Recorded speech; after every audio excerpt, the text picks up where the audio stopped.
2014 ಮಾರ್ಚ್ಗೆ 53,11,000 ಕೋಟಿ ಇತ್ತು ಸ್ವಾತಂತ್ರ್ಯ ಬಂತವಿಂದ. 53,11,000 ಕೋಟಿ. ಈಗ ನಿರ್ಮಲಾ ಸೀತಾರಾಮನ್ ಅವರು 26-27 ಬಜೆಟ್ ಮಂಡಿಸಿದಾರಲ್ಲ, ಅದರಲ್ಲಿ 218 ಲಕ್ಷ ಕೋಟಿಗಿಂತ ಹೆಚ್ಚು, 218 ಲಕ್ಷ ಕೋಟಿಗಿಂತ ಹೆಚ್ಚು. 14ರಲ್ಲಿ ಇವರು ಅಧಿಕಾರಕ್ಕೆ ಬಂದರು, ಮೋದಿಯವರು.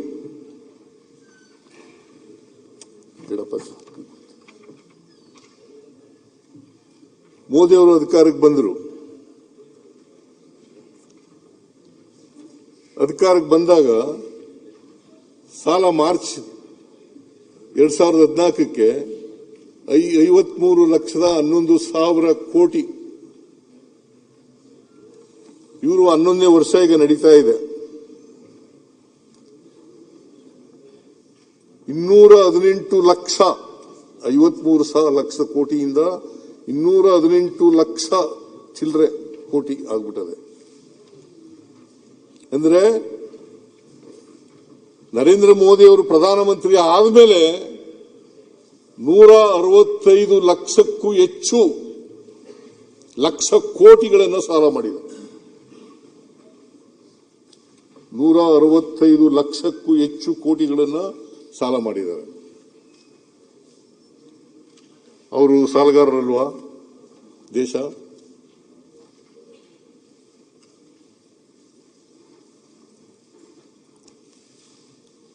ಭಾರತ ದೇಶ ಸಾಲಗಾರರಲ್ಲ? ಈ ವರ್ಷ ಎಷ್ಟು ಗೊತ್ತಾ ಸಾಲ ಮಾಡಿರೋದು? 16,96,000 ಕೋಟಿ. 16,96,000 ಕೋಟಿ. ನಾವು ಮಾಡಿರೋದು ಎಷ್ಟು ಸಾಲ? 1,32,000 ಕೋಟಿ. 1,32,000 ಕೋಟಿ. ಅವ್ರು ಮಾಡಿರೋದು 16,96,000 ಕೋಟಿ.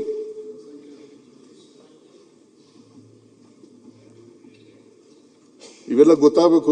ನೀನು ಇವೆಲ್ಲ ಹೇಳ್ಕೊಡ್ಲಿಲ್ಲ ಅನ್ನೋ ಕಾಣಿಸುತ್ತೆ ನಿನ್ಗೆ.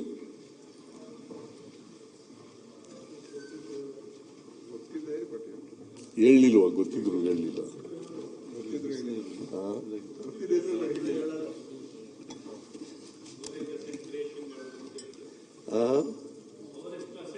ಎಷ್ಟಾಯ್ತು ಅಂತ, ಅಸೆಟ್ ಕ್ರಿಯೇಷನ್ ಎಷ್ಟಾಯ್ತು ಅಂತ ನೋಡ್ಬೇಕು ತಾವು. ಸನ್ಮಾನ್ಯ ಮುಖ್ಯಮಂತ್ರಿಗಳೇ, 200 ಲಕ್ಷ ಕೋಟಿಯಷ್ಟು ಅಸೆಟ್ ಕ್ರಿಯೇಷನ್ ಆಗಿರುವಂತದ್ದು, 100 ಲಕ್ಷ ಕೋಟಿಯಷ್ಟು ಸಾಲ ಮರುಪಾವತಿ ಮಾಡಿದ್ದಾರೆ. ಬೇಕು ಕೊಡೋಣ, ಕೊಡಿ. 200 ಲಕ್ಷ ಕೋಟಿ ಆಸ್ತಿ ಕ್ರಿಯೇಷನ್ ಮಾಡಿರೋದು ಕೊಡಿಯಪ್ಪ. 33,000 ಕೋಟಿ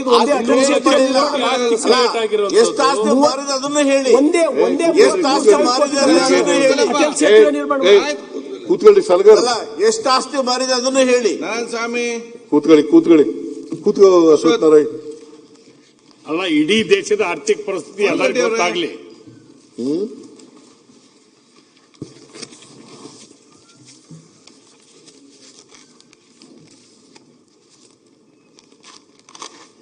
ಆದ್ರಿಂದ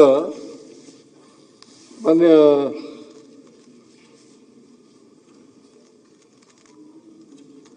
ನಾವು ಕಳೆದ ವರ್ಷ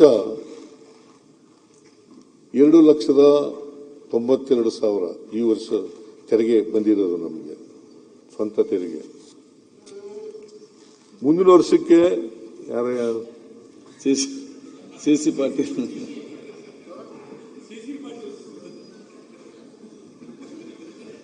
ಸಿ ಪಾಟೀಲ್ರು ಅಲ್ಲೆಲ್ಲ ತಿರುಗಾಡಕತ್ತಲ್ಲ ಸರ್, ಅದಕ್ಕೆ ನಿದ್ದೆ ಬಂದಂಗ ಅದು, ಅದಕ್ಕೆ ಸ್ವಲ್ಪ ಆಕಳಿಸಿದೆ.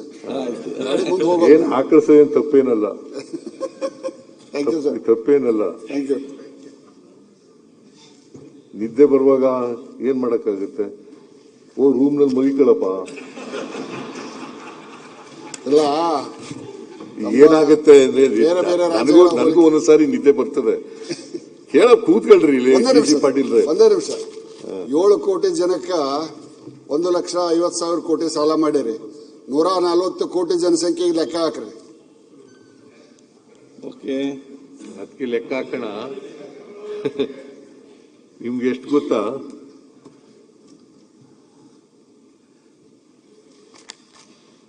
ನೀವು ಎಷ್ಟು ಮಾಡಬೇಕು, ಲಿಯಬಿಲಿಟಿ ಎಷ್ಟಿರೋದು ನಿಮ್ಗೆ ಗೊತ್ತಾ? ನಿಮ್ಗೆ 40ಕ್ಕಿಂತ ದಾಟಬಾರದು. ನೀವು 56.5 ದಾಟ್ಬಿಟ್ಟಿದ್ದೀರಿ. ಸಾಲ 40 ದಾಟಬಾರದು ನಿಯಮಾವಳಿಗಳ ಪ್ರಕಾರ, ಕಾನೂನು ಪ್ರಕಾರ. ನೀವು 56.5 ದಾಟ್ಬಿಟ್ಟಿದ್ದೀರಿ. ಸರಿನಾ? ಏನು ಅಭಿವೃದ್ಧಿ? ನಾವು ಅಭಿವೃದ್ಧಿ ಮಾಡಿಲ್ವಾ?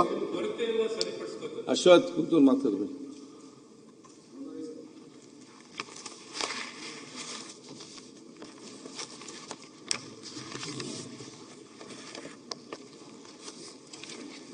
ಆಮೇಲೆ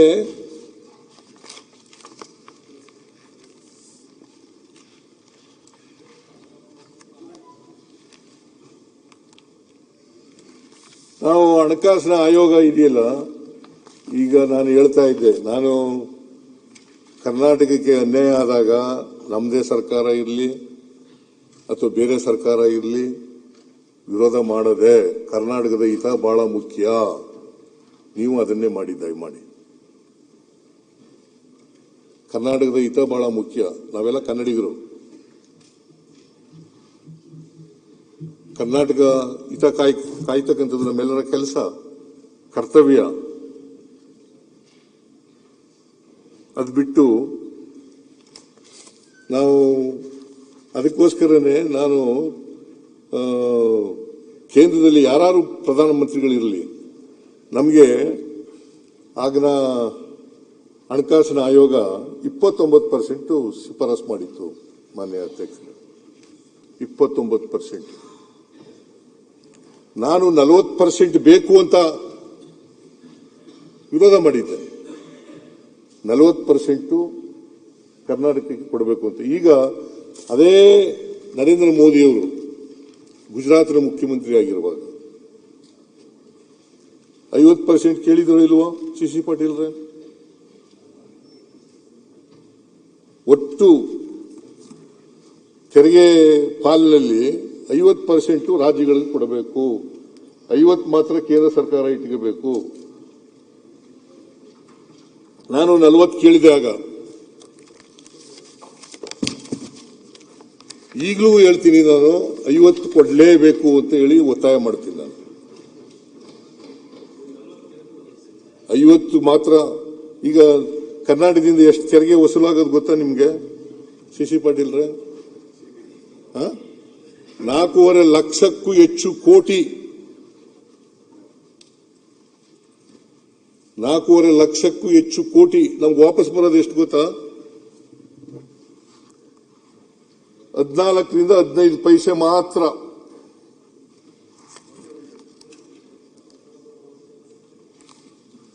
$4.5 ಲಕ್ಷ ಕೋಟಿ income tax, corporate tax, custom duty, CST, GST ಇವೆಲ್ಲ ಮಾಡ್ತಕ್ಕಂಥದ್ದು ಎಲ್ಲ ಕೇಂದ್ರ ಸರ್ಕಾರ ವಸೂಲು ಮಾಡ್ತದಲ್ಲ.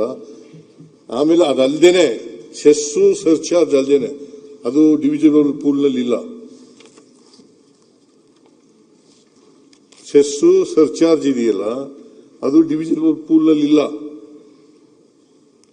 ಡಿವಿಜಿಬಲ್ ಪೂಲ್ನಲ್ಲಿ ಇರ್ತಕ್ಕಂಥದ್ದು corporate income tax, corporate tax, custom duty ಮತ್ತೆ ಎಕ್ಸೈಸ್ ಡ್ಯೂಟಿ, ಇವು ಮಾತ್ರ ಇರೋದು. ಡಿವಿಜನಲ್ ಪೂಲ್ನಲ್ಲಿ ಸರ್ಚಾರ್ಜು ಯಾವ ರಾಜ್ಯಗಳಿಗೂ ಕೊಡಲ್ಲ. ಸರ್ಚಾರ್ಜು, ಸೆಸ್ಸು ಅವರು ಯಾವ ರಾಜ್ಯಗಳಿಗೂ ಕೊಡಲ್ಲ. ಅದು ಡಿವಿಜನಲ್ ಪೂಲ್ನಲ್ಲಿ ಇಲ್ಲ. ಹಣಕಾಸಿನ ಆಯೋಗನೂ ಕೂಡ ಶಿಫಾರಸು ಮಾಡಿಲ್ಲ. ಅದು ಕೊಟ್ರೆ ನಾವು 16ನೇ ಹಣಕಾಸಿನ ಆಯೋಗದಲ್ಲಿ ಕೇಳಿದ್ದು. ಯಾಕಂದ್ರೆ ನಮಗೆ 15ನೇ ಹಣಕಾಸಿನಿಂದ ದೊಡ್ಡ ಮೋಸ ಆಗ್ಬಿಡ್ತು, ಅನ್ಯಾಯ ಆಯಿತು ಕರ್ನಾಟಕ ರಾಜ್ಯಕ್ಕೆ ದೊಡ್ಡ ಅನ್ಯಾಯ ಆಯಿತು. 14ನೇ ಹಣಕಾಸಿನ ಆಯೋಗದಲ್ಲಿ 4.713 ನಮಗೆ ಪಾಲ್ ಸಿಕ್ಕಿತು. 4.713. ಆದರೆ 15ನೇ ಹಣಕಾಸಿನ ಆಯೋಗದಲ್ಲಿ 3.647 3.647 ಅಂದ್ರೆ 1.1% ಕಡಿಮೆ ಆಯಿತು. ಇದು ಅನ್ಯಾಯ ಅಲ್ವಾ? 15ನೇ ಹಣಕಾಸಿನ ಆಯೋಗದಲ್ಲಿ 14ನೇ ಹಣಕಾಸಿನ ಆಯೋಗಕ್ಕಿಂತ 1.1 ನಮ್ಮ ಪಾಲು ಕಡಿಮೆ ಆಯಿತು. ಅದಕ್ಕೋಸ್ಕರನೇ ನಮಗೆ 15ನೇ ಹಣಕಾಸಿನ ಅಧ್ಯಕ್ಷರು 5,495 ವಿಶೇಷ ಅನುದಾನ ಕೊಟ್ಟಿದ್ರು. ನಮಗೆ 5,495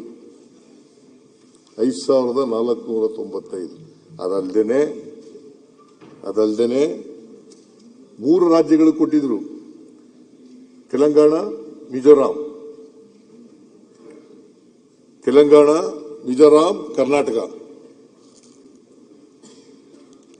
ಕರ್ನಾಟಕ, ತೆಲಂಗಾಣ, ಮಿಜೋರಾಂ 3 ರಾಜ್ಯಗಳಿಗೆ ಪೆರಿಫೆರಲ್ ರಿಂಗ್ ರೋಡ್ಗೆ ಬೆಂಗಳೂರು 3,000 ಕೋಟಿ ಕೊಟ್ಟಿದ್ರು ಸ್ಪೆಷಲ್ ಗ್ರಾಂಟ್ಸ್. ಬೆಂಗಳೂರು ನಗರದಲ್ಲಿ ಕೆರೆಗಳ ಅಭಿವೃದ್ಧಿಗೆ 3,000 ಕೋಟಿ ಕೊಟ್ಟಿದ್ರು. ನಮಗೆ ಡಿವಿಸಿಬಲ್ ಪೂಲ್ನಲ್ಲಿ ಕಡಿಮೆ ಆಯಿತು ಅನ್ನೋ ಕಾರಣಕ್ಕೋಸ್ಕರ 5,495 ಕೋಟಿ ಪ್ಲಸ್ 3,000 ಒಟ್ಟು 11,495 ಕೋಟಿ. 1 ರೂಪಾಯಿನೂ ಕೊಡಲಿಲ್ಲ. 11,495 ಕೋಟಿ ರೂಪಾಯಿಗಳಲ್ಲಿ 1 ರೂಪಾಯಿ ಬರಲಿಲ್ಲ. ಇದು ಅನ್ಯಾಯ ಅಲ್ವಾ?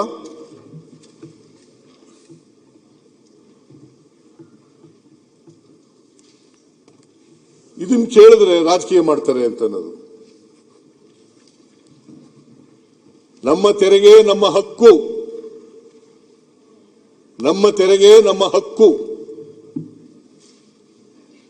ಇದಕ್ಕೋಸ್ಕರ ಡೆಲ್ಲಿ ಕರ್ಕೊಂಡೋಗಿ ನಮ್ಮ ಎಲ್ಲ ಮಾನ್ಯ ಸದಸ್ಯ MLAಗಳನ್ನೆಲ್ಲ ಕರ್ಕೊಂಡೋಗಿ ಚಳುವಳಿ ಮಾಡೋದು, ಪ್ರತಿಭಟನೆ ಮಾಡೋದು.